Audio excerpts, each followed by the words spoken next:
চাঁপাইনবাবগঞ্জের শিবগঞ্জে জঙ্গি আস্তানার সন্দেহে ঘিরে রাখা বাড়িতে চলছে অভিযান। বাড়ির ভেতর থেকে পুলিশকে লক্ষ্য করে গুলি। হাওড়াঞ্চলে তলিয়ে আছে ফসলি জমি, 6 লাখ মেট্রিক টন ধান নষ্ট হলেও প্রভাব পড়বে না, জানালেন খাদ্যমন্ত্রী। ক্ষতিগ্রস্তদের সব ধরনের সহযোগিতার ঘোষণা ত্রাণমন্ত্রীর। আগাম বন্যায় নাটোরের চলন বিলে তলিয়ে গেছে ধানি জমি। টানা বৃষ্টি আর পাহাড়ি ঢলে লক্ষ্মীপুর ও নেত্রকোনায় ফসলের ব্যাপক ক্ষতি, দিশেহারা কৃষক। ঢাকা চট্টগ্রাম 4 লেন মহাসড়কের ফেনীর লালপুল বাইপাস যেন এক মৃত্যু ফাঁদ। ঘটছে দুর্ঘটনা, বাড়ছে যানজট, নির্মাণ পরিকল্পনার অভাবকেই দুষছেন স্থানীয়রা। এবং রাজশাহীতে এবার আম লিচুর বাম্পার ফলনের প্রত্যাশা, ব্যবসা হতে পারে 500 কোটি টাকার।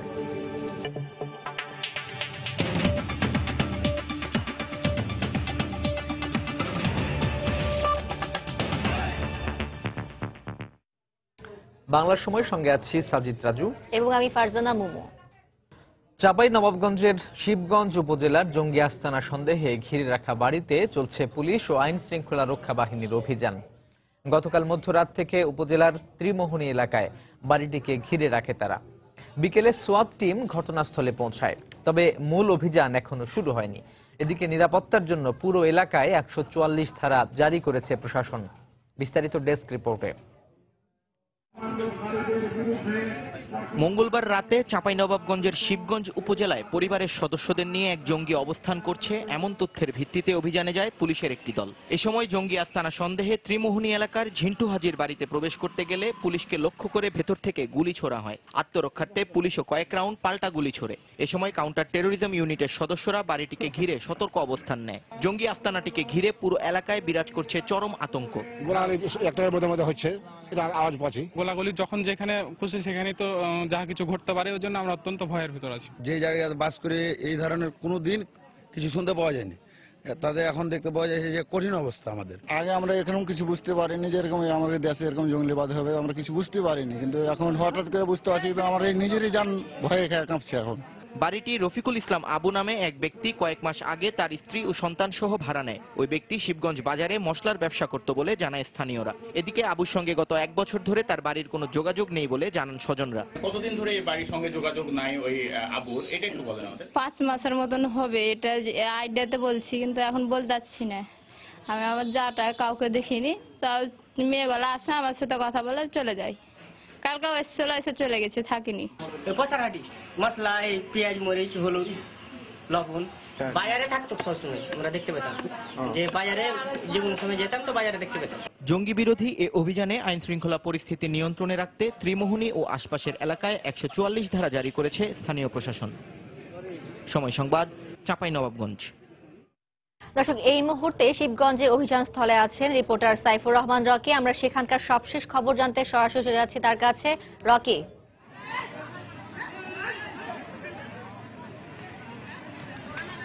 মোমো, আপনি জানেন যে আজ ভোর থেকেই মূলত চাঁপাইনবাবগঞ্জের শিবগঞ্জ এলাকায় আমরা যেই স্থানটিতে এখন আছি সেই স্থানটির ঠিক পেছনেই জঙ্গি সন্দেহে একটি বাড়ি ঘিরে রাখা হয়েছে। সেটি ভোর 5:30 থেকে। এরপর পরে আইন শৃঙ্খলা বাহিনীর সদস্যরা তাকে আত্মসমর্পণ করার জন্য অনুরোধ জানায়। সে আত্মসমর্পণ না করে পাল্টা কাউন্টার টেরোরিজম ইউনিটের সদস্যদের উপর গুলি ছোড়ে। এই ঘটনার পর থেকেই এই বাড়িটি ঘিরে রেখেছে আইন শৃঙ্খলা রক্ষাকারী বাহিনীর সদস্যরা। বিপুল সংখ্যক আইন শৃঙ্খলা বাহিনীর সদস্যদের আমরা আশেপাশে দেখছি এবং ঘটনাস্থলে পুরোটাই ঘিরে রেখেছে উৎসুক জনতা যেন এই স্থলে প্রবেশ করতে না পারে সেজন্য।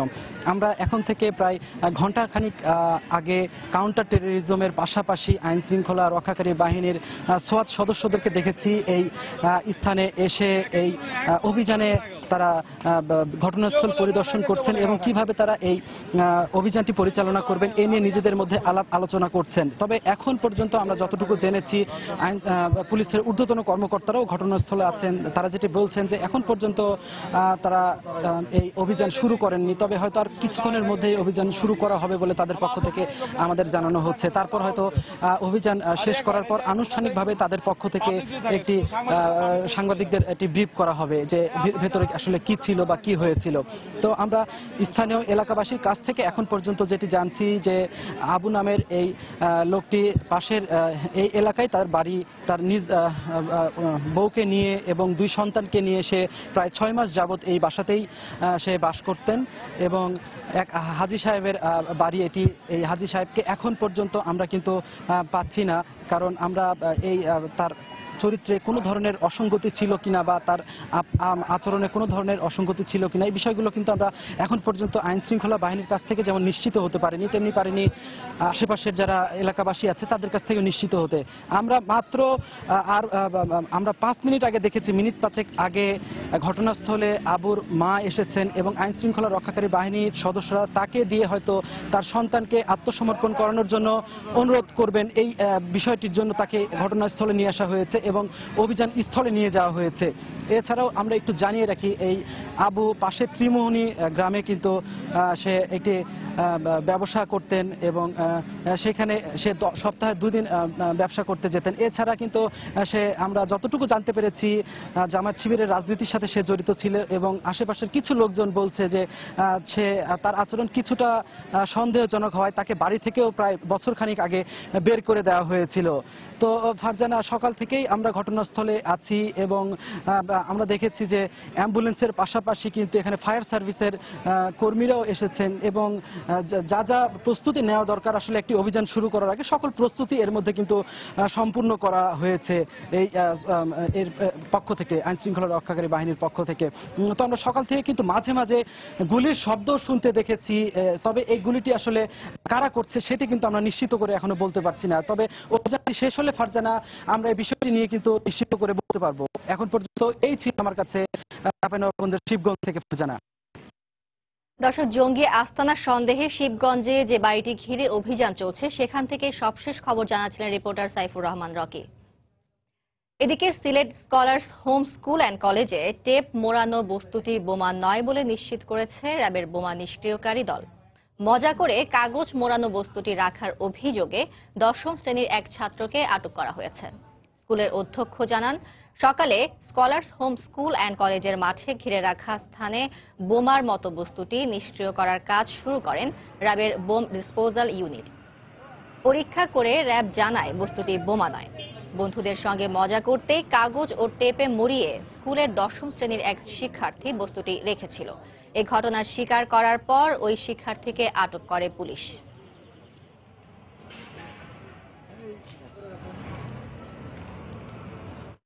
আইন শৃঙ্খলা রক্ষাকারী বাহিনীর বিশেষজ্ঞ দল ঢাকা থেকে এখানে আসেন এবং এটাকে ওনারা পরীক্ষা নিরীক্ষা করে এটার ভিতরে কিছুই নাই, কিছু কাগজপত্র একটা টেপ দিয়ে মুড়ে এটা বম সদৃশ জিনিসের সৃষ্টি করা হয়েছিল।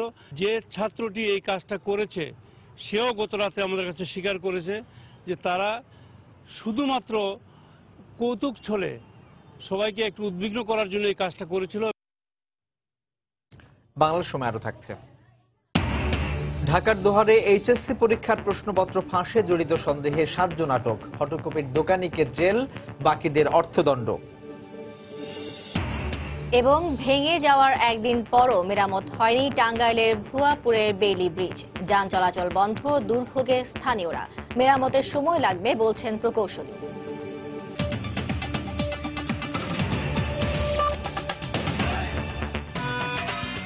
ভিগো কেবল কেসিং, ঘরকে একই সাথে দিন beautiful looks and total safety. অপরিবর্তিত রয়েছে সুনামগঞ্জের বন্যা পরিস্থিতি। এখনো তলিয়ে আছে হেক্টরের পর হেক্টর ফসলি জমি। নিষেধাজ্ঞা প্রত্যাহারের পর হাওর অঞ্চলে মাছ ধরা শুরু করলেও মাছ পাচ্ছেন না বলে অভিযোগ জেলেদের। এরই মধ্যে জেলা প্রশাসনের পক্ষ থেকে দুর্গতদের মাঝে ত্রাণ বিতরণ শুরু হয়েছে। এছাড়া সিলেট জেলার 13টি উপজেলার ক্ষতিগ্রস্ত কৃষক ও মৎস্যজীবীদের জন্য 50,000 ভিজিএফ কার্ড বরাদ্দ দেওয়া হয়েছে। সুনামগঞ্জ থেকে হিমাদ্রি শেখর ভদ্রের তথ্য ও ছবি নিয়ে ডেস্ক রিপোর্ট। মঙ্গলবার সুনামগঞ্জের হাওর অঞ্চলে মাছ ধরার উপর নিষেধাজ্ঞা প্রত্যাহারের পর কিছুটা স্বস্তি ফিরে এসেছে জেলেদের মাঝে। তবে এখন পর্যন্ত হাওরে জাল ফেলে মাছ পাচ্ছেন না বলে জানান তারা। পরিবার নিয়ে টিকে থাকার লড়াই, সরকারের কাছে পুনর্বাসন এবং সাহায্যের দাবি দুর্গত জেলেদের। মাছ উঠে না, আগে মাত্র 500 টাকার মাছ অনে 200 টাকার উপরে 150 টাকার উপরে বেচতে পারি না। মাছ সব যা আছে সব মারা গেছে। খুবই কষ্ট করে তো আমরা ক্ষেত কামার করলাম, ওইটা তো একটা কাটি লইয়া ইয়া উড়াইতে হলাম না। আমরা কোনো কিছু পাইছি না বা সরকারের কোনো সাহায্য পাইছি না। আমরা সরকারকে অনুরোধ জানাচ্ছি যাতে প্রত্যেক ওয়ার্ডে ওয়ার্ডে আমরা চাল ভাড়া দেওয়া হয় গরিব মেহনতি মানুষের খাওয়ার জন্য। জেলা ত্রাণ ও পুনর্বাসন কর্মকর্তা জানান, এরই মধ্যে হাওর অঞ্চলের দুর্গত মানুষের মাঝে ত্রাণ বিতরণ শুরু হয়েছে। কর্মসূচির আওতায় 3 মাস 8 দিনের জন্য যে বরাদ্দ আমরা পেয়েছি, এগুলো আমরা ইতিমধ্যেই উপজেলা ভিত্তিক দিয়েছি এবং সেখান থেকে তারা কার্যক্রম শুরু করেছেন। কয়েকদিনের মধ্যে হাওরের ক্ষয়ক্ষতির পূর্ণাঙ্গ একটি তালিকা করা হবে বলে জানিয়েছে কৃষি সম্প্রসারণ অধিদপ্তর। বীজ বিতরণ করছি এবং সব ক্ষুদ্র প্রান্তিক কৃষকদের বিভিন্ন প্রকল্পভুক্ত কৃষক সচেতন অন্তর্ভুক্ত করিতেছি এবং আমরা আগামী কয়েকদিনের মধ্যে পূর্ণাঙ্গ ক্ষয়ক্ষতির একটা টাকার পরিমাণ এবং চাউলের পরিমাণে ক্ষয়ক্ষতির প্রতিবেদন সম্পন্ন করতে পারব। হাওরের 1.5 লাখ হেক্টর জমির ধান এখনো পানিতে তলিয়ে আছে বলে জানিয়েছে কৃষি বিভাগ। গত 25 দিনে প্রায় 1.5 কোটি টাকার ফসল হানি সহ প্রায় 2 কোটি টাকার মাছ ও হাঁস মারা গেছে। সময় সংবাদ, সুনামগঞ্জ। সুনামগঞ্জের হাওর এলাকার ব্যাপক ফসল হানির ঘটনায় ক্ষতিগ্রস্ত এলাকা পরিদর্শন করতে প্রধানমন্ত্রী শেখ হাসিনা রোববার সেখানে সফরে যাচ্ছেন। সেখানে তিনি ক্ষতিগ্রস্ত কৃষকদের মাঝে ত্রাণ বিতরণ করবেন। এদিকে সিলেটের 13 উপজেলায় বন্যায় ক্ষতিগ্রস্ত 50,000 কৃষক ও মৎস্যজীবী পরিবারকে ভিজিএফ কার্ড বরাদ্দ দেওয়া হয়েছে বলে জানিয়েছেন অতিরিক্ত জেলা প্রশাসক মোহাম্মদ শহীদুল ইসলাম চৌধুরী। দুপুরে সিলেট জেলা প্রশাসকের সম্মেলন কক্ষে সংবাদ সম্মেলনে একথা জানান তিনি। সিলেট জেলায় সাম্প্রতিক সময়ে যে অতিবর্ষণ এবং পাহাড়ি জলের ফলে ফসল হানি হয়েছে, তার প্রেক্ষিতে সিলেট জেলায় 50,000 ক্ষতিগ্রস্ত পরিবারের মধ্যে ভিজিএফ বিতরণের জন্য আমাদের কাছে সিলেট জেলা প্রশাসনের কাছে 4,900 মেট্রিক টন চাল বরাদ্দ দিয়েছে। হাওর অঞ্চলে ফসলের ব্যাপক ক্ষতি হলেও সরকারের মজুদে কোনো প্রভাব পড়বে না বলে জানিয়েছেন খাদ্যমন্ত্রী অ্যাডভোকেট কামরুল ইসলাম। এদিকে দুর্যোগ ব্যবস্থাপনা ও ত্রাণমন্ত্রী মোফাজ্জল হোসেন চৌধুরী মায়া বলেছেন, আগামী ফসল না ওঠা পর্যন্ত হাওর অঞ্চল সহ বন্যা দুর্গত 6 জেলায় ক্ষতিগ্রস্তদের খাদ্য সহ সব ধরনের সহযোগিতা দেবে সরকার। সচিবালয় প্রেস ব্রিফিংয়ে ত্রাণমন্ত্রী এবং রাজধানীতে খাদ্য, পোল্ট্রি ও কৃষি পণ্য প্রদর্শনীর উদ্বোধনী অনুষ্ঠানে খাদ্যমন্ত্রী একথা বলেন। গত 19 এপ্রিল থেকে টানা বর্ষণে হাওর অঞ্চল সহ দেশের 6টি জেলায় দেখা দেয় বন্যা পরিস্থিতি। এর ফলে বিস্তীর্ণ এলাকার বোরো ফসল তলিয়ে যাওয়ার পাশাপাশি সবজি, বাদাম, মরিচ ও ডাল জাতীয় রবি ফসলের ব্যাপক ক্ষতি হয়। হাওর অঞ্চলের মৎস্যজীবী সহ এসব জেলার কৃষকরা এখন দিশেহারা। পরিস্থিতি মোকাবেলায় ক্ষতিগ্রস্ত সব পরিবারকে সার্বিক সহায়তা দেওয়ার সিদ্ধান্ত নিয়েছে সরকার। দেশে পর্যাপ্ত চালের মজুদ রয়েছে জানিয়ে খাদ্যমন্ত্রী অ্যাডভোকেট কামরুল ইসলাম বলেছেন, বন্যায় হাওর অঞ্চলে 6 লাখ টন ধান নষ্ট হলেও খাদ্য মজুদের ক্ষেত্রে কোনো প্রভাব পড়বে না। হাওর অঞ্চলে ক্ষতি হয়েছে বোরোর 6 লক্ষ মেট্রিক টন। বাংলাদেশের বোরোর টার্গেট হচ্ছে এবার আমাদের প্রায় 2 লক্ষর কাছাকাছি। এতে করে কি আমাদের একেবারে খাদ্য আমাদের মজুদের ক্ষেত্রে বিপর্যয় বা এমন কি আমাদের অবস্থার সৃষ্টি হলো আমি বুঝি না। অসাধু মিল মালিক যারা, তারা হয়তো একটা প্যানিক সৃষ্টি করার জন্য দাম বাড়ানোর চেষ্টা করছে। আমাদের পর্যাপ্ত পরিমাণ চাল দেশে আছে, কোনো দেশে কোনো খাদ্য ঘাটতি বা খাদ্য মজুদের অপূর্ণতার কোনো কারণ নাই। এদিকে বন্যা দুর্গত জেলাসমূহে আগামী ফসল না ওঠা পর্যন্ত ক্ষতিগ্রস্ত পরিবারকে সার্বিক সহায়তা দেওয়ার কথা জানিয়েছেন ত্রাণমন্ত্রী। আগামী ফসল না ওঠা পর্যন্ত প্রায় 1 বছর প্রায় কাছাকাছি হবে, তাদেরকে আমরা খাদ্য সহ সর্বপ্রকার সাহায্য দিয়ে তাদেরকে আমরা ব্যবস্থা করে রাখব। এই 6টি অঞ্চলে জেলায় 3,30,000 পরিবারকে প্রথম চিহ্নিত করেছি যারা অতি দরিদ্র। তাদের জন্য প্রতি মাসে 30 কেজি করে চাল, নগদ 500 টাকা দিয়ে আমরা এটা 100 দিনের কর্মসূচি আমরা শুরু করেছি। হাওর অঞ্চলে কর্মরত দুর্যোগ ব্যবস্থাপনা অধিদপ্তরের সকল কর্মকর্তা ও কর্মচারীর ছুটি বাতিল এবং পরিস্থিতি নিয়ন্ত্রণে অতিরিক্ত কর্মকর্তা পদায়ন করা হয়েছে বলেও জানান দুর্যোগ ব্যবস্থাপনা ও ত্রাণমন্ত্রী। প্রসূন আশিস, সময় সংবাদ, ঢাকা। অসহায় হাওরবাসীদের পাশে না দাঁড়িয়ে বিএনপি নোংরা রাজনীতির খেলায় মেতেছে বলে মন্তব্য করেছেন আওয়ামী লীগের যুগ্ম সাধারণ সম্পাদক মাহবুবুল আলম হানিফ। দুপুরে কুষ্টিয়ায় আধুনিক সুইমিং পুলের উদ্বোধন শেষে এ মন্তব্য করেন তিনি। এবার একটু আগাম বর্ষা হওয়ার কারণে এই পাহাড়ি ঢল থেকে আমাদের এই হাওড়া এলাকাগুলো প্লাবিত হয়েছে, বাদ নিয়ে এটা ক্ষতি হয়েছে। ওখানে কৃষকরা ক্ষতিগ্রস্ত হয়েছে, মানুষের চরম কষ্ট হচ্ছে। সরকার পক্ষ থেকে এই ক্ষতিপূরণ কাটিয়ে ওঠার জন্য সার্বিক সহায়তা করা হচ্ছে। প্রত্যেকটা কৃষকের যাতে তাদের খাদ্য পায়, চিকিৎসা পায়, সে ব্যাপারে সরকারের সমস্ত পদক্ষেপ নেওয়া হয়েছে। এরপরও বিএনপি আজকে এই অসহায় বা এই সমস্ত মানুষগুলোর পাশে না দাঁড়িয়ে তাদেরকে নিয়ে নোংরা রাজনীতি করে নিচ্ছে। বন্যার পানিতে নাটোরের চরণবিলের ২৫০০ হেক্টর জমির ধান পানিতে তলিয়ে গেছে। আগাম বন্যায় ক্ষতির মুখে পড়ায় বিপাকে পড়েছেন কৃষক। এদিকে গত কয়েকদিনের টানা বর্ষণে লক্ষ্মীপুরে প্রায় ৫০,০০০ হেক্টর জমির রবি শস্য পানিতে তলিয়ে গেছে। উজান থেকে নেমে আসা পাহাড়ি ঢলে বোরো ফসল ডুবে যাওয়ায় বিপাকে পড়েছেন নেত্রকোনার চাষিরা।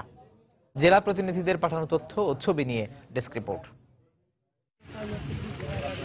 নাটোরের সিংড়া উপজেলার ৪টি ইউনিয়নের বিস্তীর্ণ এলাকা নতুন করে প্লাবিত হয়েছে। গত ২ দিনে অসময়ের এ বন্যায় চলনবিলে ২৭০০ হেক্টর জমির ধান পানিতে তলিয়ে গেছে বলে জানিয়েছে কৃষি বিভাগ। অনেকটা বাধ্য হয়ে আধা পাকা ধান কাটতে শুরু করেছেন কৃষকরা।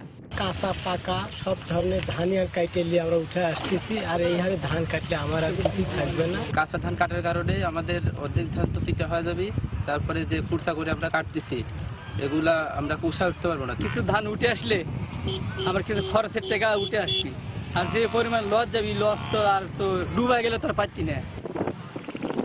গত ১৯ এপ্রিল থেকে টানা বর্ষণে লক্ষ্মীপুরের রামগতি, কমলনগর ও রায়পুর সহ ৫টি উপজেলার প্রায় ৫০,০০০ হেক্টর জমির রবি শস্য পানিতে তলিয়ে গেছে। বিভিন্ন ধরনের সবজি, বাদাম, মরিচ ও ডাল জাতীয় রবি ফসলে পচন ধরায় ব্যাপক ক্ষতির আশঙ্কা দেখা দিয়েছে। এতে দিশেহারা হয়ে পড়েছেন কৃষকরা।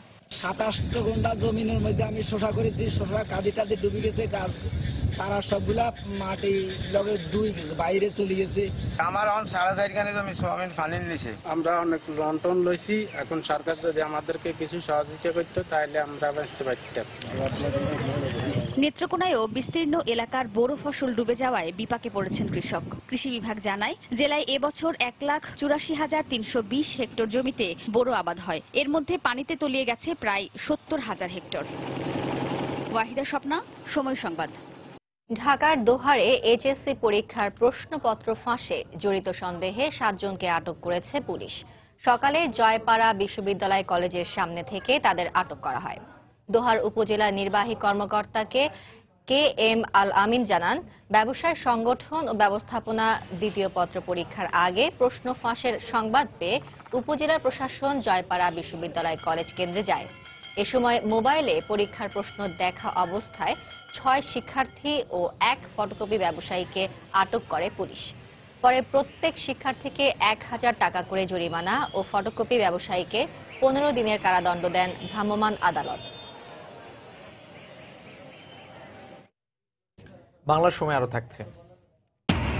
সিরাজগঞ্জে স্বাস্থ্য কমপ্লেক্সের চিকিৎসক ও নার্সের মৃত্যুর কারণ খাদ্যে বিষক্রিয়া।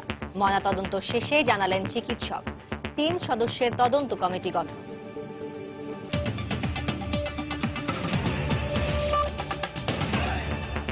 ভেঙে যাওয়ার একদিন পেরিয়ে গেলেও টাঙ্গাইলের ভুয়াপুরের বেইলি ব্রিজটির মেরামত কাজ এখনো শুরু করেনি কর্তৃপক্ষ। এতে চরম ভোগান্তির মধ্যে পড়েছেন চালক, যাত্রী ও এলাকাবাসী। সড়ক ও জনপথ বিভাগ জানায়, ব্রিজটি মেরামতের জন্য আরো ৫ থেকে ৬ দিন সময় লাগবে। দীর্ঘদিন সংস্কার না করায় বাগবাড়ি এলাকার বেইলি ব্রিজটি ঝুঁকিপূর্ণ হয়ে পড়ে বলে অভিযোগ করেন স্থানীয়রা। সড়ক ও জনপথ বিভাগকে একাধিকবার বলার পরও কোনো পদক্ষেপ না নেয়ায় ব্রিজটি ভেঙে পড়েছে বলে অভিযোগ তাদের। গতকাল বিকেলে বালু ভর্তি একটি ট্রাক পার হওয়ার সময় ব্রিজটি ভেঙে পড়ে।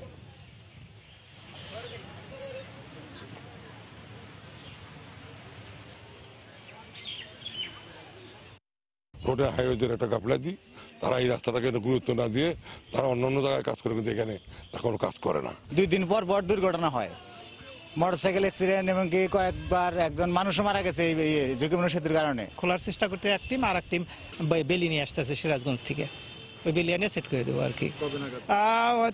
খুলতেই হয়তো 1 দিন লাগবে, আরো 2 দিন 3 দিন সেট করতে লাগবে, মোটামুটি 4-5 দিন।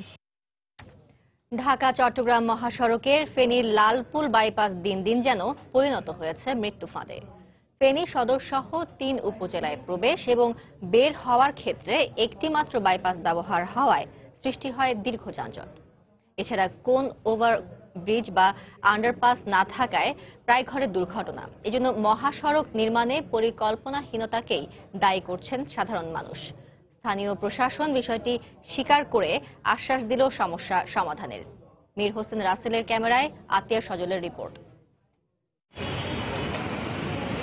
মহাসড়ক ৪ লেন করার পর ফেনী সদর উপজেলা, সোনাগাজী উপজেলা এবং ছাগলনাইয়া উপজেলার প্রায় ১২ লাখ মানুষের লালপুল বাইপাস দিয়ে জেলা শহরে প্রবেশ এবং বাহির হওয়া অনেকটা কষ্টসাধ্য হয়ে পড়েছে। জেলা সদরের প্রবেশের দক্ষিণাঞ্চলের কয়েক লাখ মানুষের একমাত্র এই লালপুলের প্রবেশ পথে রাখা হয়নি কোনো ওভারপাস বা আন্ডারপাসের ব্যবস্থা। ফলে একদিকে মহাসড়কের ভারী পরিবহনের বেপরোয়া গতি এবং অন্যদিকে জেলা শহরে প্রবেশ এবং বের হতে গিয়ে একটু অসতর্কতায় এখানে প্রায় দুর্ঘটনায় বাড়ছে হতাহতের ঘটনা। একটা উপজেলা থেকে জেলায় গাড়ি ঢুকবে এই ধরনের কোনো ব্যবস্থা রাখে নাই। এখন আমাদের এই দুর্ঘটনার সমাধান করতে হইলে এখন ওভারব্রিজের দরকার। মহিফাল থানার পরিদর্শক মনে করেন এই বাইপাস পরিকল্পিতভাবে চালু করতে পারলে যানজট সহ দুর্ঘটনায় হতাহত শূন্যের কোঠায় নেমে আসবে। যখন দ্রুতবেগে একটা গাড়ি চট্টগ্রাম থেকে ঢাকার উদ্দেশ্যে বা ঢাকা থেকে চট্টগ্রামের উদ্দেশ্যে যায় তখন কেউ কাউকে দেখতে পায় না।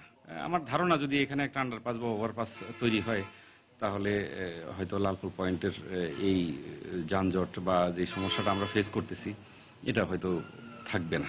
মহাসড়ক পুলিশের দেয়া তথ্য মতে ঢাকা চট্টগ্রাম মহাসড়কের ফেনীর ২৭ কিলোমিটার অংশে ২০১৪ থেকে ২০১৬ সাল পর্যন্ত ৪৩টি সড়ক দুর্ঘটনায় কয়েকশো মানুষ আহতের পাশাপাশি নিহত হয়েছে ৪০ জন, যার বেশিরভাগই ঘটেছে এই বাইপাস অংশে। আতিয়া সজল, সময় সংবাদ, ফেনী। সিরাজগঞ্জের কাজীপুর স্বাস্থ্য কমপ্লেক্সের চিকিৎসক ও এক নার্সের ময়নাতদন্ত সম্পন্ন হয়েছে।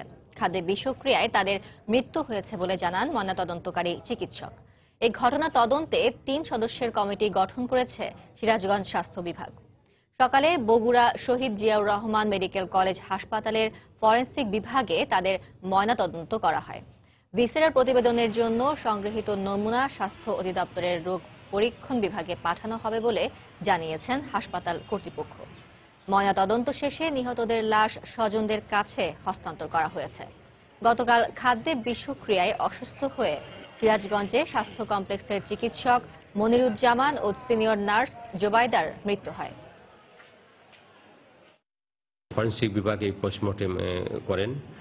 তারা পোস্টমর্টেমের শ্রুতাল রিপোর্ট তৈরি করেছেন এবং পাশাপাশি রোগীর ভিসেরা সংরক্ষণ এবং বিষণ্ণ টিস্যু সংরক্ষণ করেছেন পরবর্তী কেমিক্যাল পরীক্ষা নিরীক্ষার জন্য। এই সমস্ত কেমিক্যাল পরীক্ষা নিরীক্ষা করার পর পোস্টমর্টেম রিপোর্ট পাওয়ার পর সঠিক কারণ জানা যাবে।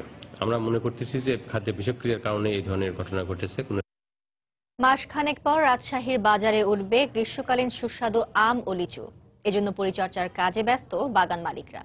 কালবৈশাখী ঝড় ও পোকার আক্রমণে আম ও লিচুর অনেক গুটি নষ্ট হলেও আশানুরূপ লাভের আশা করছেন তারা। ফল গবেষকরা বলছেন রাজশাহী অঞ্চলে এই মৌসুমে প্রায় ৫০০ কোটি টাকার আম লিচু বিক্রি হতে পারে। হাবিবুর রহমান পাপুর তোলা ছবিতে বিস্তারিত জানাচ্ছেন সাইফুর রহমান রকি। প্রায় ১৫০০ আম ও লিচুর বাগান আছে রাজশাহী অঞ্চলে। ল্যাংড়া, ফজলি, গোপালভোগ, ক্ষীরসাপাত, হিমসাগর সহ ২৫০ জাতের আমের পাশাপাশি দেশি ও বোম্বাই জাতের লিচুর উৎপাদন হয় এখানে। কদিন আগেও যে বাগানগুলোতে শোভা ছড়াচ্ছিল স্বর্ণালী মুকুল, এখন তা দানা বেঁধেছে সবুজ গুটিতে। বাগান মালিকদের নিরলস পরিশ্রমে থোকায় থোকায় ঝুলে থাকা গুটি পর্যায়ক্রমে পরিপূর্ণ আকার ধারণ করছে। তারা বলছেন আর মাসখানেক পরই বাজারে উঠতে শুরু করবে গ্রীষ্মকালীন সুস্বাদু মৌসুমী এই ফল দুটি। যে পরিমাণে আম আছে এখনো আশা আছে যে লাভ করবে। ভালোই ছিল আম, তার থেকে ধরেন যে এবার আরো ভালো। আপনার সম্প্রতি কালবৈশাখী ঝড় ও পোকার আক্রমণে আম ও লিচুর অনেক গুটি ঝরে পড়ায় কিছুটা চিন্তিত বাগান মালিকরা। যদি আবহাওয়াটা শেষ পর্যন্ত ভালো থাকে তাহলে কি আমাদের মোটামুটি ভালোই কি ফলন হবে। কাঠবিড়ালি আর বাদুড় এটা মানে যাতে করে নষ্ট করতে না পারে সেই জন্য আমরা উপরে জালের ব্যবস্থাও করব আর কি। এই মৌসুমে আম ও লিচুর কেনা বেচা ৫০০ কোটি টাকা ছাড়িয়ে যাবে বলে মনে করছেন ফল গবেষণার সাথে জড়িত কর্মকর্তারা। ভালো মানের এবং ভালো জাতের আম এবং লিচু যদি পাওয়া যায় বা কৃষক ভাইরা আবাদ করতে পারেন, তাহলে দেখবেন এর চাহিদাও বাড়ছে এবং দামও দিন দিন এরা প্রত্যেক বছর আস্তে আস্তে বাড়ছে এবং কৃষক ভাইরা আস্তে আস্তে লাভবান হতেছেন। চলতি বছর 1,81,000 মেট্রিক টন আম এবং 2,171 মেট্রিক টন লিচু উৎপাদনের লক্ষ্যমাত্রা নির্ধারণ করা হয়েছে। সাইফুর রহমান রকি, সময় সংবাদ, রাজশাহী। বাংলার সময়ের শীর্ষ সংবাদগুলো জানিয়ে দিচ্ছি আরো একবার। চাঁপাইনবাবগঞ্জের শিবগঞ্জে জঙ্গি আস্তানা সন্দেহে ঘিরে রাখা বাড়িতে সোয়াতের অভিযান শুরু, বাড়ির ভেতর থেকে পুলিশকে লক্ষ্য করে গুলি। হাওড়া অঞ্চলে তলিয়ে আছে ফসলি জমি, 6 লাখ মেট্রিক টন ধান নষ্ট হলেও প্রভাব পড়বে না, জানালেন খাদ্যমন্ত্রী। ক্ষতিগ্রস্তদের সব ধরনের সহযোগিতার ঘোষণা ত্রাণমন্ত্রী। আগাম বন্যায় নাটোরের চলন বিলে তলিয়ে গেছে ধানি জমি, টানা বৃষ্টি আর পাহাড়ি ঢলে লক্ষ্মীপুর ও নেত্রকোনায় ফসলের ব্যাপক ক্ষতি, দিশেহারা কৃষক। ঢাকা চট্টগ্রাম 4 লেন মহাসড়কের ফেনীর লালপুল বাইপাস যেন এক মৃত্যু ফাঁদ। ঘটছে দুর্ঘটনা, বাড়ছে যানজট, নির্মাণ পরিকল্পনার অভাবকে দুষছেন স্থানীয়রা। এবং রাজশাহীতে এবার আম লিচুর বাম্পার ফলনের প্রত্যাশা, ব্যবসা হতে পারে 500 কোটি টাকার। এই ছিল বাংলার সময়। যে কোনো খবর পেতে ভিজিট করুন সময়নিউজ.tv। এছাড়া এই মাত্র পাওয়া খবর আপনার মোবাইলে পেতে SMS করুন *BN লিখে পাঠিয়ে দিন 16242 নম্বরে। আর সঙ্গে থাকুন সময়।